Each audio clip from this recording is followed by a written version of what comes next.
新闻要甲咱讲这个消息是真的还是假？最近呢有一个消息咧传来传去，顶面写讲中医病院分享的讲呢。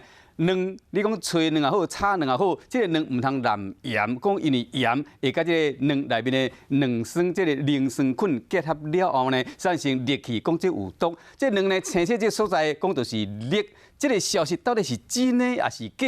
来看今日华视的拍假特工队。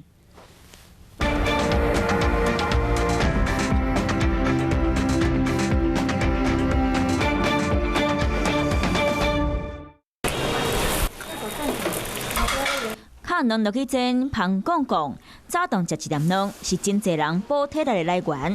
不过最近来拢伫咧传一件代志，顶面写中间病院分享互大家，炒卵吹卵时阵，卵袂当加盐，因为盐会和卵内底磷酸菌结合，会产生氯，是有毒的物质，会互腰子功能变歹。不过这个消息是有影无影？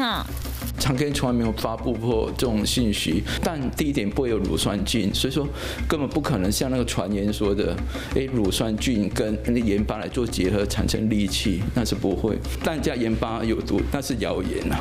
原来这个消息不是中间病院发的，是网络假消息。这个消息冇写到加盐萃卵会出现淡薄青色的色水，迄就是化学变化产生的氯。不过其实唔若吹过卵。卵撒伤久，卵仁表面卖做腐蚀，敢讲这拢是有毒的氯影响的。基本上，因为像蛋黄，它本身就是一个小生命的一个营养素的来源，所以它里面会有一些铁离子或者是一些硫化物的一个东西。那当它在高温的环境之下，可能它会形成一些我们说的硫化亚铁，它只是一个食物，因为高温去产生那个化合物的一个成分的颜色呈现，所以其实不用担心。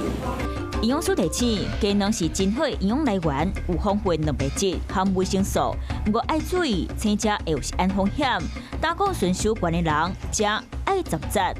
网络顶有真侪卵的传言，大部分拢是无经过调查，千万莫因为这个假消息去惊到，来影响到健康。